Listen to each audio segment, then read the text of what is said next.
ಬನ್ನಿ ಸ್ನೇಹಿತರೆ, ನಮ್ಮ ನಮಸ್ತೆ ಹಿಂದೂಸ್ತಾನ್ ಹಿಂದಿನ ಎಪಿಸೋಡ್ಗೆ ಎಲ್ಲರಿಗೂ ಸ್ವಾಗತ ಸುಸ್ವಾಗತ. ನೋಡಿ, cleanliness is next to godliness. God ಅಂತ ಹೇಳ್ತೀವಿ. ಅಂದರೆ ನಮ್ಮ ಪರಿಸರವನ್ನು, ನಮ್ಮ ಸಮಾಜವನ್ನು, ನಮ್ಮ ದೇಶವನ್ನು ನಾವು ಕ್ಲೀನಾಗಿ ಇಟ್ಕೋಬೇಕು. ಈ ಕ್ಲೀನಾಗಿ ಇಟ್ಕೊಂಡ್ರೆ ದೇವ್ರ ಪೂಜೆ ಮಾಡ್ದಂಗೆ ಅಂತ ಅಂದ್ಬಿಟ್ಟು ನರೇಂದ್ರ ಮೋದಿಯವರು ಸ್ವಚ್ಛ ಸರ್ವೇಕ್ಷಣ್ ಅಂತ ಅಂದ್ಬಿಟ್ಟು ಇಡೀ ದೇಶನ ಸ್ವಚ್ಛ ಮಾಡಬೇಕು ಅಂತ ಅಂದ್ಬಿಟ್ಟು ಒಂದು ಇನಿಷಿಯೇಟಿವ್ ತೊಗೊಂಡಿದ್ದಾರೆ. ಒಂದು ಮೇಲ್ನೋಟಕ್ಕೆ ಒಂದು ಮೊದಲನೇ ಹೆಜ್ಜೆ ಹಾಕಿದ್ದಾರೆ ಅಂತ ಹೇಳ್ಬೋದು. ಇದೇ ಸ್ವಚ್ಛ ಸರ್ವೇಕ್ಷಣ್ ಅಂದ್ಬಿಟ್ಟು ಏನು ಅಂದರೆ ಎಲ್ಲ ರಾಜ್ಯಗಳು ಸಹ ಇದರಲ್ಲಿ ಭಾಗವಹಿಸಿದಾಗ ಏನಾಗುತ್ತೆ, ಕೇಂದ್ರ ಸರ್ಕಾರದಿಂದ ಒಂದು ಟೀಮ್ ಬರುತ್ತೆ. ಟೀಮ್ ಬಂದ್ಬಿಟ್ಟು ಅವ್ರು ಏನೇನೋ ಪ್ಯಾರಾಮೀಟರ್ಸ್ ಇಟ್ಕೊಂಡಿದ್ದಾರೆ, 2 ಸ್ಟಿಕ್ಗಳು ಇಟ್ಕೊಂಡಿದ್ದಾರೆ. ಆ 2 ಸ್ಟಿಕ್ಗಳಿಗೆ ಎಲ್ಲ ಮಾರ್ಕ್ ಮಾಡ್ತಾ ಹೋದರೆ ಯಾವ ದೇಶದಲ್ಲಿ ಅತ್ಯಂತ ಸುಂದರವಾದ, ಅತ್ಯಂತ ಸ್ವಚ್ಛವಾದ ನಗರ ಯಾವುದು, ಸ್ವಚ್ಛವಾದ ರಾಜ್ಯ ಯಾವುದು ಅನ್ನೋದೆಲ್ಲ ಗೊತ್ತಾಗುತ್ತೆ. ಅದು ಜನಸಂಖ್ಯೆ ಆಧಾರದ ಮೇಲೆ ಅದನ್ನು ಡಿವೈಡ್ ಮಾಡಿದ್ದಾರೆ. ಅಂದರೆ ಬೆಂಗಳೂರು ಕೋಟಿಗಟ್ಟಲೆ ಜನಸಂಖ್ಯೆ ಇರ್ತಕ್ಕಂಥ ದೇಶ, ಮತ್ತು ಡೆಲ್ಲಿ ಕೋಟಿಗಟ್ಟಲೆ ಇರ್ತಕ್ಕಂಥ ಜನದೇಶ. ಸೊ ಅವ್ರನ್ನ ಮೈಸೂರು ಕಂಪೇರ್ ಮಾಡೋಕ್ಕಾಗಲ್ಲ. ಹಾಗಾಗಿ ಏನು ಮಾಡಿದ್ದಾರೆ, ಕಂಪಾರ್ಟ್ಮೆಂಟ್ ಮಾಡಿದ್ದಾರೆ. ಜನಸಂಖ್ಯೆ ಆಧಾರದ ಮೇಲೆ 10 ಲಕ್ಷದವರೆಗೂ ಇರ್ತಕ್ಕಂಥ ಜನಸಂಖ್ಯೆ ಒಂದು, 50 ಲಕ್ಷ ಜನಸಂಖ್ಯೆ ಇರ್ತಕ್ಕಂಥ ಒಂದು, 2 ಕೋಟಿ 1 ಕೋಟಿ ಇರ್ತಕ್ಕಂಥ ಜನಸಂಖ್ಯೆ, ಹೀಗೆ ಅನೇಕ ಕ್ಯಾಟಗರೈಸ್ ಮಾಡಿದ್ದಾರೆ. ಬರೀ ನೋಷನಲಾಗಿ ಮಾತ್ರ ನಾವು ಮಾತಾಡ್ತಿರೋದು. ಏನಾಗುತ್ತೆ ಇದರಲ್ಲಿ first prize, second prize, third price ಎಲ್ಲ ಕೊಡ್ತಾರೆ. ಕಾಂಗ್ರೆಸ್ನವರು 65 ವರ್ಷ ಆಳ್ಬಿಟ್ರು ನಮ್ಮನ್ನು. ಯಾಕೆ ಇವ್ರಿಗೆ ಇದು ಹೊಳಿಲಿಲ್ಲ? ಹುಚ್ಚು ಮುಂಡೆ ಮದುವೆಲಿ ಉಂಡೋನೇ ಜಾಣ ಅಂತ. ಏನು ಅಂತಂದರೆ ಜವಾಹರ್ಲಾಲ್ ನೆಹರು ನೋಡಿ, ಆತ ಮುಸಲ್ಮಾನಂತೆ ಸೋಷಿಯಲ್ ಮೀಡಿಯಾದಲ್ಲಿ, ಡಿಜಿಟಲ್ ಪ್ಲಾಟ್ಫಾರ್ಮಲ್ಲಿ ಸಾಕಷ್ಟು ವಿಷಯಗಳು ಬರ್ತವೆ. ಅವರು ಜವಾಹರ್ಲಾಲ್ ನೆಹರು ಅಂತ ಇಟ್ಕೊಂಡು ಕಾಶ್ಮೀರಿ ಪಂಡಿತ್ ಅಂತ ಇಟ್ಕೊಂಡ್ಬಿಟ್ರು.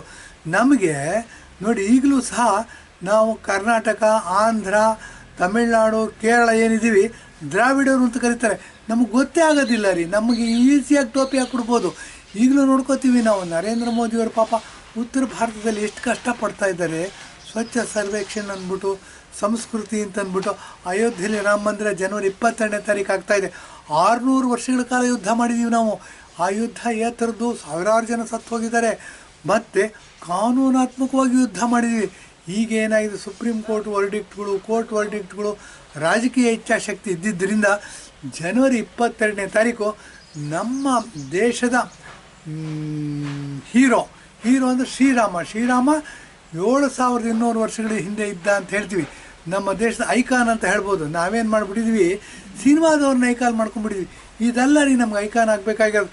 ರಾಮ, ಕೃಷ್ಣ 5200 ವರ್ಷಗಳ ಹಿಂದೆ ಇದ್ದ, ರಾಮ 7250 ವರ್ಷ, 7300 ವರ್ಷ ಇದ್ದ. ಇವ್ರನ್ನ ನಮ್ಮ ದೇಶದ ಐಕಾನ್ ಆಗಿ ಯೂಸ್ ಮಾಡಬೇಕು, ಹೀರೋಗಳನ್ನಾಗಿ ಉಪಯೋಗಿಸ್ಬೇಕು.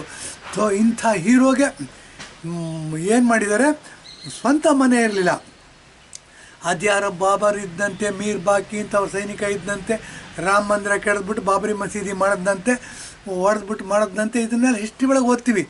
ಈಗೇನಾಗಿದೆ, ವರ್ಲ್ಡ್ ಫೇಮಸ್ಸು ರಾಮ ಮಂದಿರ ಆಗ್ತಾಯಿದೆ, ದೇವಸ್ಥಾನ ಆಗ್ತಾಯಿದೆ. ಪ್ರಪಂಚದ ಎಲ್ಲ ಭಾಗಗಳಿಂದ ಜನ ಬರ್ತಾಯಿದ್ದಾರೆ. ಜನವರಿ 22ನೇ ತಾರೀಕು ಇದನ್ನು ಓಪನ್ ಮಾಡ್ತಾಯಿದ್ದಾರೆ. ಏನಾಗುತ್ತೆ, ಆ ಓಪನ್ ಮಾಡೋದಕ್ಕೆ ಅವರೇನು ಮಾಡಿದ್ದಾರೆ, ದೇಶನ ಸ್ವಚ್ಛ ಆಗಬೇಕು ಅಂದ್ಬಿಟ್ಟು ದೇವಸ್ಥಾನದ ಪರಿಸರಗಳನ್ನೆಲ್ಲ ಕ್ಲೀನಾಗಿ ಇಟ್ಕೊಳ್ಳಿ ಅಂತ ಹೇಳಿದ್ದಾರೆ. ಇದೇನಾಗುತ್ತೆ, ನಮ್ಮ ಮನೆ ಸ್ವಚ್ಛವಾಗಿರಬೇಕು, ನಾವು ಸ್ವಚ್ಛವಾಗಿರಬೇಕು ಅಂದರೆ ಪ್ರತಿನಿತ್ಯ ಸ್ನಾನ ಮಾಡಬೇಕು. ಸ್ನಾನ ಹೇಗೆ ಮಾಡಬೇಕು ನೋಡಿ, ದೊಡ್ಡ ಸೈನ್ಸ್ ಆಗುತ್ತೆ. ಚಳಿಗಾಲದಲ್ಲಿ ಬಿಸಿ ನೀರು ಹಾಕತ್ತೀವಿ. ಏನಾಗುತ್ತೆ, ಒಂದು ಬದನೆಕಾಯಿನ ಬಿಸಿ ನೀರಲ್ಲಿ ಹಾಕ್ಬಿಟ್ರೆ ಮೇಲ್ಗಡೆ ಚರ್ಮ ಎಲ್ಲ ಸುಕ್ಕೊಟ್ಟು ಹೋಗ್ಬಿಡುತ್ತೆ. ಹಾಗೆ ನಾವು ಕಂಟಿನ್ಯೂಸ್ ಆಗಿ ಬಿಸಿ ನೀರು ಸ್ನಾನ ಮಾಡ್ತೀವಿ ಅಂದರೆ, ಬಿಸಿ ನೀರಲ್ಲಿ ಮುಖ ತೊಳ್ಕೊತೀವಿ ಅಂದರೆ ಬದನೆಕಾಯಿ ಹೇಗೆ ಸುಟ್ಟೋಗುತ್ತೆ, ಹಾಗೆ ನಮ್ಮ ಮುಖದಲ್ಲಿರ್ತಕ್ಕಂಥ ಚರ್ಮ ಸುಕ್ಕಾಗ್ಬಿಡುತ್ತೆ. ಇದು ತಿಳ್ಕೊಬೇಕು ಎಲ್ಲರೂ. ಏನು ಅಂದರೆ, ಪ್ರಕೃತಿನಲ್ಲಿ ಸಿಗತಕ್ಕಂಥ ನೀರು ಅದು ಯಾವ ಟೆಂಪ್ರೇಚರ್ ಇರುತ್ತೆ, ಆ ಟೆಂಪ್ರೇಚರ್ ನೀರು ಮಾತ್ರ ಹಾಕಬೇಕು. ಇದನ್ನೆಲ್ಲ ತಿಳ್ಕೊಬೇಕು. ಏನು ಅಂತಂದರೆ, ಎಲ್ಲಿಂದನೂ ಶುರು ಮಾಡಿದ ವಿಷಯ ಇನ್ನೆಲ್ಲಿಗೆ ಹೋಗುತ್ತೆ ನೋಡಿ. ನರೇಂದ್ರ ಮೋದಿಯವರು ಸ್ವಚ್ಛ ಭಾರತ್ ಅಂತ ಮಾಡೋದು. ಸ್ವಚ್ಛ ಭಾರತ್ ಅಂದರೆ ನಮ್ಮ ಪರಿಸರವನ್ನು ಕ್ಲೀನಾಗಿ ಇಟ್ಕೋಬೇಕು, ನಮ್ಮ ದೇಹವನ್ನು ಕ್ಲೀನಾಗಿ ಇಟ್ಕೋಬೇಕು, ನಮ್ಮ ಮನೆಯನ್ನು ಕ್ಲೀನಾಗಿ ಇಟ್ಕೋಬೇಕು, ನಮ್ಮ ಸಮಾಜವನ್ನು ಕ್ಲೀನಾಗಿ ಇಟ್ಕೋಬೇಕು, ನಮ್ಮ ನಗರವನ್ನು ಕ್ಲೀನಾಗಿ ಇಟ್ಕೋಬೇಕು, ನಮ್ಮ ರಾಜ್ಯವನ್ನು ಕ್ಲೀನಾಗಿ ಇಟ್ಕೋಬೇಕು. ಇವೆಲ್ಲ ಕ್ಲೀನಾಗಿ ಇಟ್ಕೊಂಡಾಗ ದೇಶ ತನ್ನಷ್ಟಕ್ಕೆ ತಾನೇ ಸ್ವಚ್ಛವಾಗುತ್ತೆ ಅನ್ನೋ ಉದ್ದೇಶ. ಬನ್ನಿ, ಇದು ಬಹಳ ಒಳ್ಳೆಯ ಉದ್ದೇಶ. ಕಾಂಗ್ರೆಸ್ನವ್ರು ಮಾಡಲಿಲ್ಲ. ನಾವು ಕಾಂಗ್ರೆಸ್ನವ್ರಿಗೆ ಓಟ್ ಹಾಕಬೇಕು ಅನ್ನೋ ಪ್ರಶ್ನೆ ಬಂದಾಗ ನಿಮಗೆ ಬಿಡ್ತೀನಿ, ನಿಮ್ಮ ವಿವೇಚನೆಗೆ. ಈ ಥರ ಒಳ್ಳೆಯದನ್ನು ಮಾಡಬೇಕು ಅನ್ನೋರ್ಗೆ ಓಟ್ ಹಾಕಬೇಕು, ಅಥವಾ ಯಾರ್ದೋ ದುಡ್ಡು ಎಲ್ಲಮ್ಮನ ಜಾತ್ರೆ ಅಂತ ಅಂದ್ಬಿಟ್ಟು ನಿಮ್ಗೆ ಅಕ್ಕಿ ಫ್ರೀ ಕೊಡ್ತೀನಿ, ಬಸ್ ಫ್ರೀ ಕೊಡ್ತೀನಿ, ಇನ್ನೇನೋ ಫ್ರೀ ಕೊಡ್ತೀನಿ, ಸ್ತ್ರೀ ಭಾಗ್ಯ ಕೊಡ್ತೀನಿ, ಇನ್ನೊರ್ಗೆ ಓಟ್ ಹಾಕಬೇಕು ಅಂದ್ಮಾಡ್ತೀನಿ. ಇವ್ರು ಯಾರು ಅವ್ರ ಮನೆಗೆ ತರೋದಿಲ್ಲ ರೀ ದುಡ್ಡು. ಅತ್ತೆದನ್ನು ಅಳಿಯ ದಾನ ಮಾಡ್ದ ಅಂತ ಗಾದೆ ಕೇಳಿದ್ವಿ ನಾವು ಕನ್ನಡದಲ್ಲಿ. ಹೀಗೆ ಮಾಡ್ತಾರೆ. ಸೊ ನಮಗೇನು ಅಂದರೆ ನಾವು ಆರೋಗ್ಯವಂತರಾಗಬೇಕು, ನಾವು ಶಕ್ತಿವಂತರಾಗಬೇಕು, ನಮ್ಮ ಮನೆಯಲ್ಲಿ ಇರ್ತಕ್ಕಂಥವರೆಲ್ಲರೂ ಆರೋಗ್ಯವಂತರಾಗಬೇಕು, ನಮ್ಮ ಸಮಾಜ ಆರೋಗ್ಯವಂತ ಸಮಾಜ ಆಗಬೇಕು, ನಾವೆಲ್ಲರೂ ದೇಶಭಕ್ತರಾಗಬೇಕು. ಆ ದೃಷ್ಟಿಯಿಂದ ಈ ಸ್ವಚ್ಛ ಸರ್ವೇಕ್ಷಣ್ ಅಂತ ಅಂದ್ಬಿಟ್ಟು ಒಂದು ಸಮೀಕ್ಷೆ ಮಾಡ್ತಾರೆ. ಸಮೀಕ್ಷೆ ಅಂದರೆ ಒಂದು ಟೆಸ್ಟ್ ಮಾಡ್ತಾರೆ. ಆ ಟೆಸ್ಟ್ ಮಾಡಿದಾಗ ಯಾರ್ಯಾರು ಟೆಸ್ಟಲ್ಲಿ ಬರ್ತಾರೆ, first prize, second prize, third prize ತೆಗೆದಾರೆ ನೋಡಿ. ಹಿಂದೆ ಮೈಸೂರು ಸಹ ಸ್ವಚ್ಛ ಸರ್ವೇಕ್ಷಣ್ ಪರೀಕ್ಷೆ ನಡೆಸಿದಾಗ ಹಿಂದೆ ಮೈಸೂರು ಸಹ ಪ್ರೈಸ್ ತೊಗೊಂಡಿತ್ತು. ಇವಾಗ ಮೈಸೂರು 27ನೇ ಸ್ಥಾನ ಪಡೆದಿದೆಯಂತೆ. ಇದಕ್ಕೆ ಯಾರು ಕಾರಣ? ಸ್ವಚ್ಛ ಸರ್ವೇಕ್ಷಣೆ ನಡೆಸೋದಿಲ್ಲ ಅವ್ರ ಕಾರಣನೋ ಅಥವಾ ನಾವೆಲ್ಲರೂ ಕಾರಣನೋ ಅಂತ ಯೋಚನೆ ಮಾಡಿದಾಗ 2 ಭಾಗ ಮಾಡ್ಬೋದು. ಒಂದು, ಎಷ್ಟು ಹೇಳಿದ್ರು ತಲೆಗೆ ಹೋಗಲ್ಲ ಬುದ್ಧಿ, ಇವ್ರಿಗೇನು ಅಂದರೆ ಎಲ್ಲ ಫ್ರೀ ಬೇಕು. ಇನ್ನೊಂದು ಜನಾಂಗ ಇದೆ, ರಸ್ತೆಯಲ್ಲಿ ಬಿದ್ದಿರ್ತಕ್ಕಂಥ ಕಸನೆಲ್ಲ ಬಕೆಟಲ್ಲಿ ತೆಗೆದುಹಾಕಿ ಎಲ್ಲೋ ಒಂದು ಕಡೆ ಗುಡ್ಡೆ ಹಾಕಿ ಕಾರ್ಪೊರೇಷನ್ ಕೊಡೋ ವ್ಯವಸ್ಥೆ ಮಾಡ್ತಾರೆ. ಈ ಥರ 2 ಥರ ಜನಾಂಗ ಇದೆ. ಒಂದು ದೇಶಭಕ್ತ ಜನಾಂಗ ಅಂತ ಹೇಳ್ಬೋದು, ಇನ್ನೊಂದು ಬರೀ ಫ್ರೀ ಕೇಳೋದು. ಏನೇ ಕೇಳಿದ್ರು ನಮಗೆ ರೈಟ್ಸ್ ಏನು ಮಾಡೋದಿಲ್ಲ, ಅವರು ಡ್ಯೂಟೀಸ್ ಏನು ಮಾಡೋದಿಲ್ಲ, ಬರೀ ರೈಟ್ಸ್ನೇ ಕೇಳ್ತಾರೆ. ಈ ಥರ ನಮ್ಮ ದೇಶದಲ್ಲಿ 2 ಜಾತಿ ಇವಾಗಿರೋದು. ಏನು ಅಂತಂದರೆ ರೈಟ್ಸ್ನ ಕೇಳೋರು ಒಂದು ಜಾತಿ, ಡ್ಯೂಟೀಸ್ ಮಾಡೋರು ಒಂದು ಜಾತಿ. ಈ ಡ್ಯೂಟೀಸ್ ಮಾಡೋರು ಏನು ಅಂತಂದರೆ ಕ್ಯೂನಲ್ಲಿಂದ ಟ್ಯಾಕ್ಸ್ ಕಟ್ತಾರೆ. ಇವ್ರು ಕಟ್ಟಿದ್ದ ಟ್ಯಾಕ್ಸ್ನ ರಾಜಕೀಯ ವ್ಯಕ್ತಿಗಳು ಏನು ಮಾಡ್ತಾರೆ, ದಲ್ಲಾಳಿಗಳವ್ರು, ಬ್ರೋಕರ್ಸ್ ಅವ್ರೇನು ಮಾಡ್ತಾರೆ, ಅದನ್ನು ಅಳಿಯ ದಾನ ಮಾಡ್ಬಿಟ್ಟು 5 kg ಅಕ್ಕಿ ಕೊಟ್ಟು ಅಂದ್ಬಿಟ್ಟು ಚೀಲದ ಮೇಲೆ ತಮ್ಮ ಫೋಟೋ ಹಾಕಿಸ್ಕೊಂಡ್ಬಿಡ್ತಾರೆ. ಎಲ್ಲ ಯಾರಪ್ಪನ ಮನೆ ದುಡ್ಡು ಕೊಟ್ಟರು? ಇದೇ ಜನ ಕ್ವಶನ್ ಮಾಡಿದ್ದಾರೆ. ನರೇಂದ್ರ ಮೋದಿಯನ್ನು ಗನ್ ಹಿಡ್ಕೊಂಡು ಹೋಗಿದ್ರ ಬಾಲಾಕೋಟದಲ್ಲಿ ಇಂಡಿಯಾದವ್ರು ದಾಳಿ ಮಾಡಿದಾಗ, ಪಾಕಿಸ್ತಾನದಲ್ಲಿ ನುಗ್ಗಿ ದಾಳಿ ಮಾಡಿದಾಗ ನರೇಂದ್ರ ಮೋದಿಯವರು ಗನ್ ತಗೊಂಡು ಹೋಗಿದ್ರ ಹೊಡೆಯೋದಕ್ಕೆ ಅಂತ ಕೇಳಿರೋದು ನೋಡಿದ್ದೀವಿ ನಾವು. ಟಿ ವಿನಲ್ಲೂ ನೋಡಿದ್ದೀವಿ, ಪೇಪರ್ಲ್ಲೂ ನೋಡಿದ್ದೀವಿ, ಮತ್ತು ಸೋಷಿಯಲ್ ಮೀಡಿಯಾದಲ್ಲೂ ಜಾಸ್ತಿ ಬರುತ್ತೆ. ಹೌದು ಸ್ವಾಮಿ, ನರೇಂದ್ರ ಮೋದಿಯವರು ಗನ್ ತಗೊಂಡು ಹೋಗಿರಲಿಲ್ಲ, ಹೊಡೆದು ಹಾಕಲಿಲ್ಲ.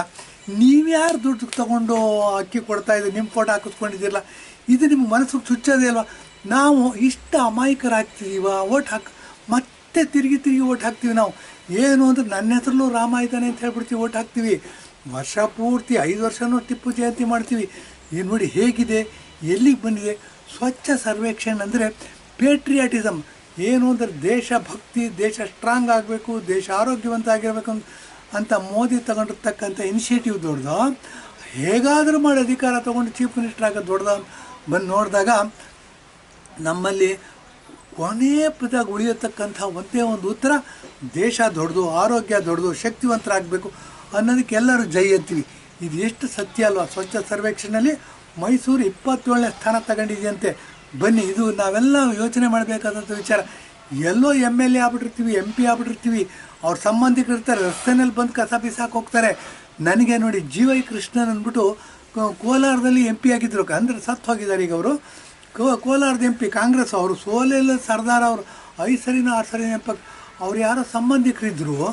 ಅವರು ರಸ್ತೆ ಮಧ್ಯೆ ಕಸ ಹಾಕೋಗೋರು. ನನಗೂ ಸಾಕಷ್ಟು ಜಗಳ ಆಯಿತು. ಏನು ಮಾಡೋಕ್ಕಾಗೋದಿಲ್ಲ. ಯಾಕೆ ಅಂತಂದರೆ ಅವ್ರ ಮೇಲೆ ನಾವು ಬೈಯೋಕ್ಕಾಗೋದಿಲ್ಲ. ಬೈದ್ಬಿಟ್ರೆ ಜಾತಿಯ ನಿಂದನೆ ಮಾಡ್ತಾರೆ ಅಂದ್ಬಿಟ್ಟು ಕೇಸ್ ಬಂದ್ಬಿಡುತ್ತೆ. ಇದೆಲ್ಲ ನೋಡಿ ವಿಚಾರ ಮಾಡಿದಾಗ ಎಂಥ ಪರಿಸ್ಥಿತಿನೆಲ್ಲ ಬದುಕಿದ್ದೀವಿ. ದೇಶಭಕ್ತರಿಗೆ, ಪ್ರಾಮಾಣಿಕರಿಗೆ ಇಲ್ಲಿ ಬೆಲೆನೇ ಇಲ್ವಾ ಅನ್ನೋ ಪ್ರಶ್ನೆಯೂ ಸಹ ಬರುತ್ತೆ. ಇಂಥ ಸಂದಿಗ್ಧದಲ್ಲಿ ಬದುಕ್ತಿರೋದ್ರಿಂದ ನಾವು ಹಗಲೆಲ್ಲ ಹೇಳ್ತೀವಿ, we are living in a banana republic. ನಾವು ಎಲ್ಲಿವರೆಗೂ ಕಬಡ್ಡಿ ಲೈನ್ ಮೇಲೆ ನಿಂತ್ಕೊಂಡು ಆಟ ನೋಡ್ತಿರ್ತೀವಿ, ಗೆದ್ದರೆ ಆಡೋಕ್ಕೆ ಬಂದಿದ್ವಿ ಅಂತಾರೆ, ಸೋತು ನೋಡೋಕ್ಕೆ ಬಂದಿದ್ವಿ ಅಂತ. ಡರ್ಟಿ ಪಾಲಿಟಿಕ್ಸ್ನ ಮೊದಲನೇ ಪ್ರಿನ್ಸಿಪಲ್ ಇದು. ಕಬಡ್ಡಿ ಲೈನ್ ಮೇಲೆ ನಿಂತ್ಕೊಂಡು ಆಟ ನೋಡ್ತಿರ್ತೀವಿ. ಇನ್ನೊಂದು ಸರಿ ಹೇಳ್ತಿದ್ದೀನಿ ಕೇಳಿ, ಕಬಡ್ಡಿ ಲೈನ್ ಮೇಲೆ ನಿಂತ್ಕೊಂಡು ಆಟ ನೋಡ್ತೀವಿ. ಆಟ ಯಾರು ಆಡೋರು ಏನು ಮಾಡ್ತಾರೆ, ಮನೆಗೆ ಹೋಗ್ತೀವಿ ಅಥವಾ ಸಮಾಜದಲ್ಲಿ ಯಾರೋ 4 ಜನ ಸಿಕ್ಕಾಗ ಮಾತಾಡ್ತೀವಿ. ಗೆದ್ದರೆ ನಾವು ಆಟ ಆಡಿದ್ವಿ ಅಂತೀವಿ, ಸೋತ್ರೆ ಆಟ ನೋಡೋಕ್ಕೆ ಬಂದಿದ್ವಿ ಅಂತೀವಿ. ನಮ್ಮ ರಾಜಕೀಯ ವ್ಯವಸ್ಥೆ ಹಿಂಗಾಗಿದೆ ರೀ. ಏನು ಅಂದರೆ 5 ವರ್ಷನೂ ಟಿಪ್ಪು ಜಯಂತಿ ಮಾಡ್ತೀವಿ ನಾವು. ಎಲೆಕ್ಷನ್ ಬಂದಾಗ ನನ್ನ ಹೆಸರಲ್ಲೂ ರಾಮ ಇದ್ದಾನೆ ಅಂತ ಹೇಳ್ತೀವಿ. ಇದು ನೋಡಿ ಡರ್ಟಿ ಪಾಲಿಟಿಕ್ಸ್ನ ಬೇರೆ ಬೇರೆ ಮುಖಗಳು.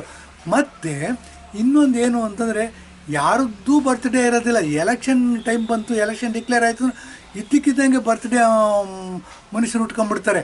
ನಮ್ಮ ಬರ್ತ್ಡೇ ಅಂತ ಅಂದ್ಬಿಟ್ಟು ಅವ್ರ ಫೋಟೋ ಹಾಕೋತಾರೆ, ಮುಖ್ಯಮಂತ್ರಿ ಫೋಟೋ ದೊಡ್ಡದಾಗಿ ಹಾಕೋತಾರೆ. ಯಾಕೆ ಅಂತಂದರೆ ಪಕ್ಷಕ್ಕೆ ಅನುಕೂಲ ಆಗುತ್ತೆ. ಇದನ್ನೆಲ್ಲ ನಾವು ಮೀರಿ ಬೆಳಿಬೇಕಾಗಿದೆ.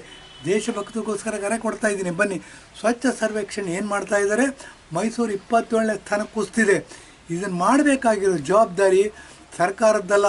ನಾವು ಸಮಾಜದಲ್ಲಿ ಪ್ರತಿಯೊಬ್ಬ ಇಂಡಿವಿಜುವಲ್ಸ್ಗಳದು ನಾವು ನಮ್ಮ ಮನೆಯನ್ನು ಕ್ಲೀನಾಗಿ ಇಟ್ಕೋಬೇಕು, ಮನೆ ಸುತ್ತಮುತ್ತಲು ಇರ್ತಕ್ಕಂಥ ಪರಿಸರನ ಕ್ಲೀನಾಗಿ ಇಟ್ಕೋಬೇಕು. ಕಾರ್ಪೊರೇಷನ್ನವರು ಪ್ರತಿದಿನ ಕಸ ಎತ್ಕೊಂಡು ಹೋಗ್ತಕ್ಕಂಥ ವ್ಯವಸ್ಥೆ ಮಾಡಿದ್ದಾರೆ. ಇದು ಮಾಡೋಣ. ಮುಂದಿನ ವರ್ಷ ಮೈಸೂರನ್ನ ನಂಬರ್ 1 ಮಾಡೋಣ ಅಂತ ಹೇಳಿ ನಾನು ಎಪಿಸೋಡ್ ಮುಗಿಸ್ತಾ ಇದ್ದೀನಿ. ಧನ್ಯವಾದ, ನಮಸ್ಕಾರ.